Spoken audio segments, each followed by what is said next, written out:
Dr. Zakir Naik is a renowned, dynamic, international orator on Islam and comparative religion.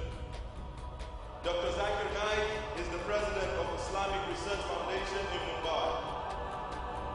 Dr. Zakir clarifies Islamic viewpoints and clears misconceptions about Islam using the Quran, authentic hadith, and other religious scriptures as a basis in conjunction with reason, logic, and scientific facts. He is 47 years old.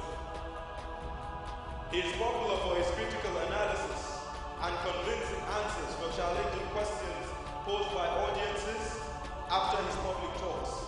In the last 17 years, by the year 2013, Dr. Zakir Naik has delivered more than 2,000 public talks in the USA, Canada, UK, Italy, Saudi Arabia, United Arab Emirates, Kuwait, Qatar, Bahrain, Oman, Egypt, Australia, New Zealand, Sri Lanka, Brunei, Malaysia, Singapore, Hong Kong, Thailand, Guyana, South America, Trinidad and Tobago, and many other countries, and now for the first time in Africa, a lecture of this magnitude in Nigeria.